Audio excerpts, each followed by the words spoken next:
અને મહામંથનમાં હવે બીજી વાત કરવી છે। ગુજરાતે પૂર્વ મુખ્યમંત્રી પણ ખોયા છે। પૂર્વ મુખ્યમંત્રી વિજયભાઈ રૂપાણીનું આ ઘટનામાં દુઃખદ નિધન થયું છે। વિજયભાઈના નિધનથી પરિવારજનોમાં, ભારતીય જનતા પાર્ટીના કાર્યકર્તામાં અને ભારતીય જનતા પાર્ટીના દરેક વ્યક્તિમાં શોકની લાગણી છવાઈ છે। વિજયભાઈ લંડન દીકરીના ઘરે જવા માટે એર ઇન્ડિયાની ફ્લાઇટમાં બેઠા હતા, પણ કુદરતે તો કંઈક બીજું જ ધાર્યું હશે।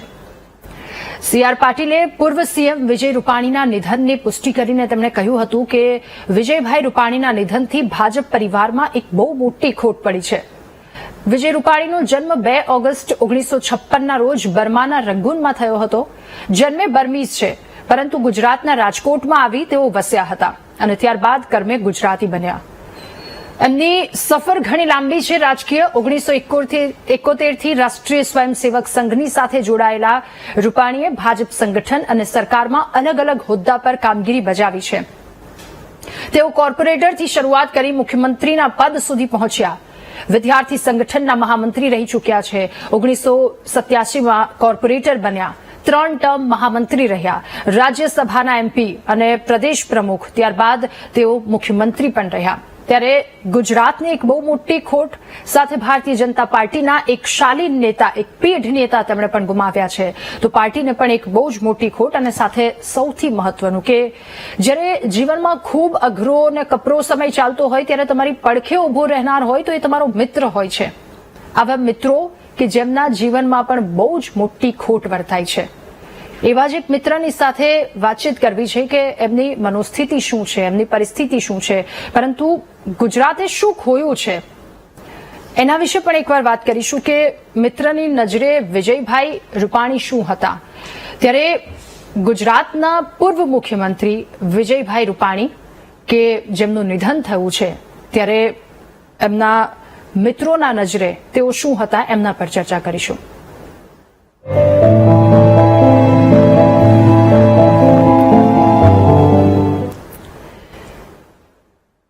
ગુજરાતમાં 16મા મુખ્યમંત્રી વિજય રૂપાણીનું અમદાવાદમાં થયેલા પ્લેન ક્રેશમાં નિધન થયું છે। વિજયભાઈ એમની દીકરીને મળવા માટે લંડન જઈ રહ્યા હતા।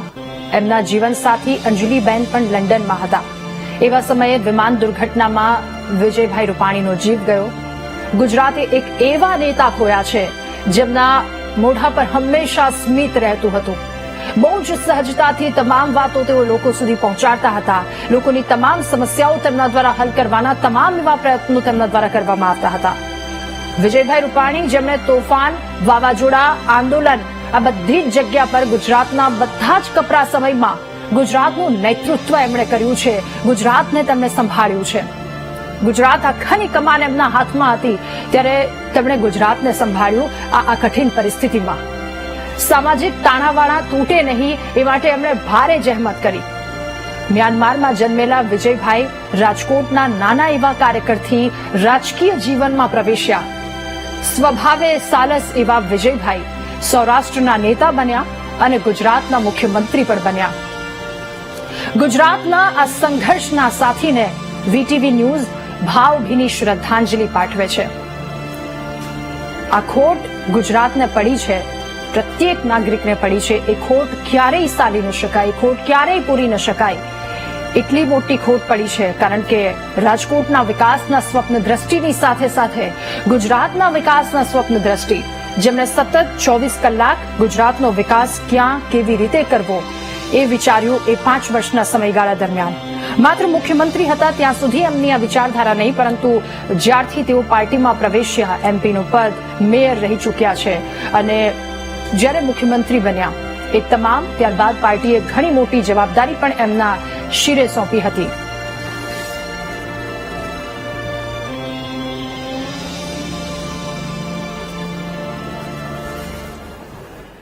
ત્યારે ગુજરાતને બહુ મોટી ખોટ, વિજયભાઈ રૂપાણીનું દુઃખદ અવસાન। હાલ પરિવારમાં ગમગીનીનો માહોલ છે। એમના પત્ની, એમના દીકરા પણ અહીંયા પહોંચ્યા છે। અંતિમ યાત્રા માટેની તમામ તૈયારીઓ પણ કરી દેવામાં આવી છે। ભારે હૃદયે તમામ લોકો, પરિવારજનો હોય, સોસાયટીના લોકો હોય, મિત્રો હોય, તમામ લોકોનું ખૂબ ભારે હૈયું છે અને એ આંસુ, એક એક સરતું આંસુ ઘણા બધા શબ્દો કહી રહ્યું છે। એમના મિત્ર કે જેમની સાથે ઘણી લાંબી સફર પણ એમની રહી છે, એમની સાથે વાતચીત કરીશું. વિજયભાઈ રૂપાણીના મિત્ર આપણી સાથે જોડાયા છે, મનસુરભાઈ જસદણવાલા. મનસુરભાઈ, માફ કરશો, આજે સ્વાગત તો નહીં કરી શકું મહામંથનમાં આપનું. આપે આપના એક મિત્રને ખોયા છે, આપના એક સુખ દુઃખના સાથીને ખોયા છે, વિજયભાઈ રૂપાણી. શું કહેશો મનસુરભાઈ? જી,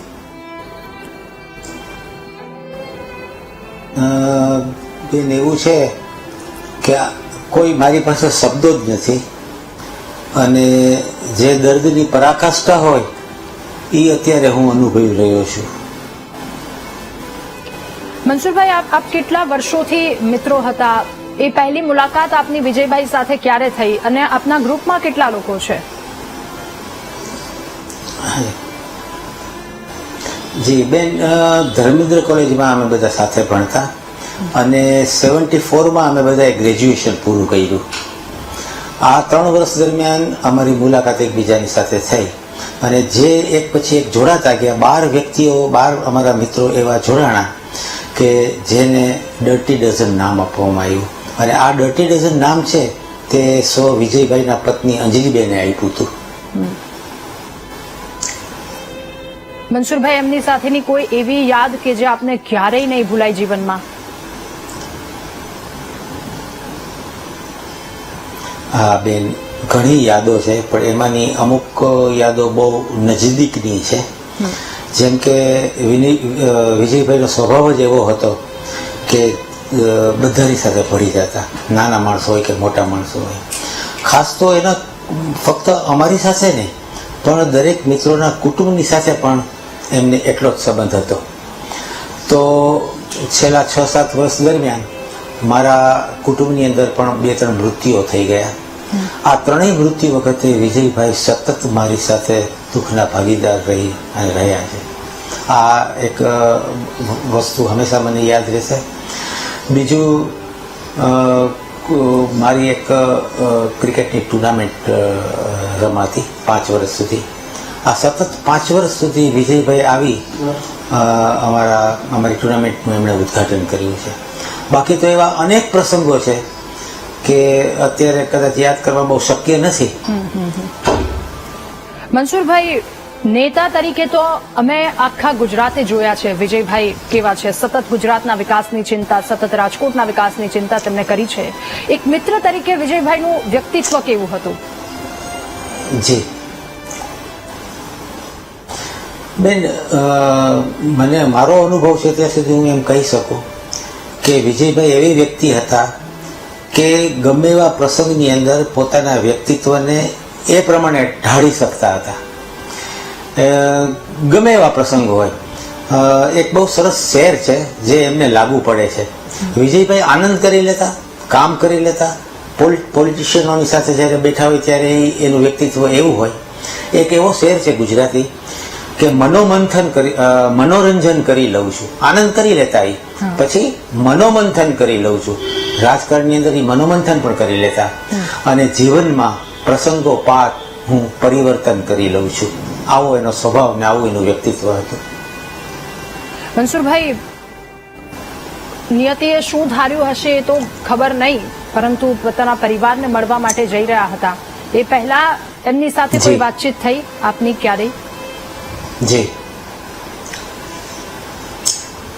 ના બેન, ત્યારે નથી થઈ કારણ કે એ અમદાવાદ હતા અને અમે રાજકોટ હતા. પણ જ્યારે એરપોર્ટની અંદર પ્રવેશે છે જે ફોટોગ્રાફ્સ છે બસ એ જ જોયા અને આ તો વાસ્તવિકતા સ્વીકાર્યા સિવાય છૂટકો નથી. વિજયભાઈ હતા અને આજે નથી, બહુ મોટો ફરક છે અને આ વાસ્તવિકતા સ્વીકારવાની ક્ષમતા પણ અમારામાં નથી રહી હવે.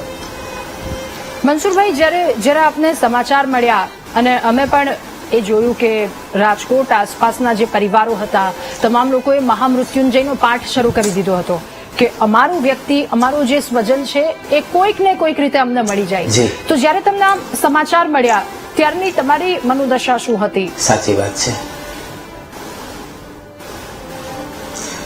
બેન, અમે એટલા બધા અવાક થઈ ગયા હતા કે આ સાચી હકીકત અમે માની શકવા તૈયાર જ નહોતા. અને અમુક બાબતો એવી હોય છે કે તમને વ્યક્તિગત રીતે આપણે કહીએ કે તમારા હૃદયની અંદર જે દર્દ ને દુઃખ હોય એને આપણે એક્સપ્લેન કરવું પણ બહુ અઘરું છે. અને ત્યારે તો નહીં, પણ અત્યારે પણ આ ઘડીએ પણ અત્યારે માની શકતા નથી કે એક વ્યક્તિ હતી ને આજે નથી. મનસુરભાઈ, એ પણ કે વિજયભાઈ રૂપાણી એમને ઘણો બધો સાથ આપ્યો હશે. આપના ગ્રુપના અન્ય જે સદસ્યો છે, અન્ય મિત્રો છે, એ શું કહી રહ્યા છે? જી બેન, બધાની આ જ હાલત છે, બધાની આ હાલત છે. કારણ કે દરેક મિત્રોની સાથે વિજયભાઈના એટલા પારિવારિક સંબંધો હતા. હવે એને અમારે મિત્ર કહેવા કે ભાઈ કહેવા એ તો ઠીક, પણ એમના જે પત્ની છે અંજલિબેન, એટલે અમે તો અંજલિ ભાભી કહીએ છીએ, અને ભાભી એટલે માનું સ્વરૂપ કહેવાય. તો એનો પણ એટલો બધો પ્રેમ મળ્યો છે.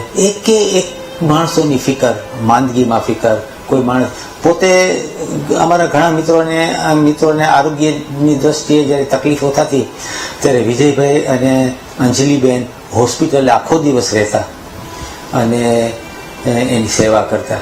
હવે આવી વ્યક્તિ છે તો મિત્રો બધા અવાક જ છે. અત્યારે શું બોલવું, શું કરવું એની એ લોકોને કઈ ખબર જ પડતી નથી. જેવી સ્થિતિ મારી પણ એવી જ સ્થિતિ છે કે આ હકીકત હું સ્વીકારી શકતો જ નથી. બિલકુલ મનસુરભાઈ, અમે આપને જે ખોટ પડી છે એ ખોટ તો ક્યારેય સમજી પણ નહીં શકીએ કે કેટલું મોટી ખોટ પડી છે. કારણ કે મા બાપ પહેલા મિત્ર કદાચ ક્યારેક દુઃખદ પરિસ્થિતિમાં આવીને ઉભા રહેતા હોય. આભાર મનસુરભાઈ અમારી સાથે જોડાવા બદલ. તો ગુજરાતને ખોટ પડી છે. એક પૂર્વ મુખ્યમંત્રી ગુજરાતે ગુમાવ્યા છે અને એ કેવા નેતા હતા એ સૌ કોઈને ખબર. પરંતુ સાથે મિત્રોમાં એ પરિવારની હાલત જોઈ શકાય એવી નથી. એટલા રડી રહ્યા છે. અને આ મુખ્યમંત્રી વિજયભાઈ રૂપાણી કે જેઓ લોકો સાથે સતત ખડે પગે ઉભા રહેતા હતા.